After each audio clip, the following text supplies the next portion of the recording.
Chers amis du Québec et d'ailleurs, un beau dimanche à vous tous et à moi aussi, j'espère.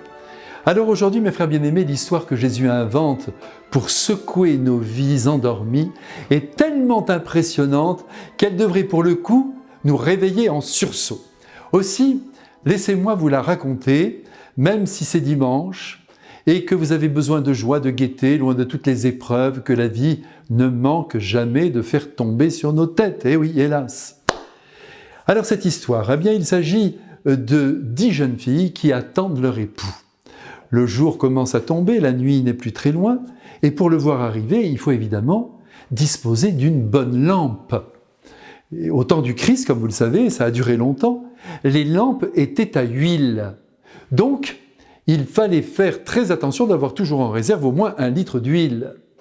Alors ces 10 jeunes femmes, qui représentent, je le dis tout de suite, toute l'humanité, sont par le Christ divisées en 2 groupes, les prévoyantes et les insouciantes. Et il est vrai que l'on retrouve l'une ou l'autre de ces catégories à l'état de dominante chez les humains, dans nos cœurs. Alors déjà, demandez-vous avec moi si vous êtes plutôt dans le camp des prévoyants ou dans le camp des insouciants. Ou vous êtes cigale et vous chantez tout l'été sans vous préoccuper de la saison suivante, ou vous êtes fourmi et vous capitalisez votre argent et vous passez votre temps à organiser votre hiver en entassant brindille sur brindille. Bref, voilà que dans cette fameuse histoire évangélique, les insouciantes se rendent compte tout à coup qu'elles risquent de manquer d'huile. Et elles demandent tout de suite aux prévoyantes de leur en prêter. Mais celles-ci répondent « Désolé, désolé, on en a juste pour nous. On ne peut pas partager. Allez vite chez l'épicier, allez vous en acheter. » Et ce qui devait arriver arriva. L'époux, tout à coup, débarqua à l'improviste en pleine nuit.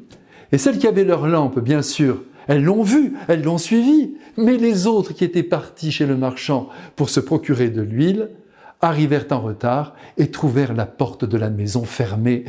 Et cette maison, c'est évidemment le royaume de Dieu, appelé plus communément le paradis.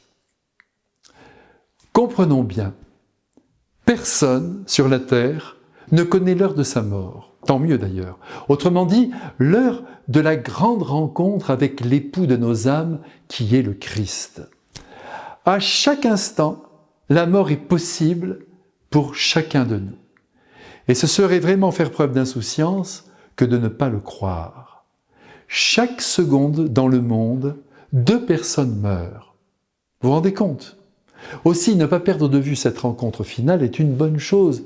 Et de plus, nous savons par le Christ que chacun sera alors jugé à partir uniquement de l'amour que nous aurons offert à tous ceux qui nous entourent. Dès lors, si nous avons aimé, si nous avons essayé d'être généreux et bons dans nos paroles et dans nos actions, si nous avons mis beaucoup d'huile dans les rouages de notre vie, autrement dit, si nous avons été souples dans nos jugements, si nous avons fait preuve de nuance, de compréhension, d'indulgence, de bonté, et ce dernier mot résume tout, la bonté, eh bien la porte du ciel s'ouvrira et ce sera le bonheur pour toujours. La meilleure manière de nous préparer à la vie éternelle, c'est d'aimer. Et comme vous le savez, ce n'est jamais gagné. On est sans cesse repris par nos égoïsmes, sans cesse tenté de nous occuper de nos petites personnes, de se croire supérieurs aux autres et de les laisser même se dépatouiller dans leurs problèmes. Ce qui compte aux yeux de Dieu, c'est ce que tu fais de ta vie. C'est ce que je fais de ma vie, la qualité de mon amour. Et là, moi, malheureusement, je ne peux rien faire pour toi, et toi, tu ne peux rien faire pour moi. L'huile de la lampe de mon amour ne peut pas servir à la lampe de ton amour.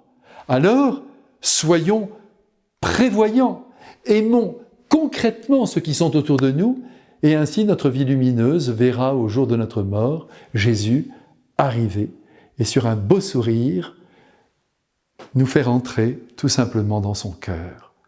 Qu'il vous bénisse à présent et vous garde dans le désir d'aimer. Quant à moi, je vous aime.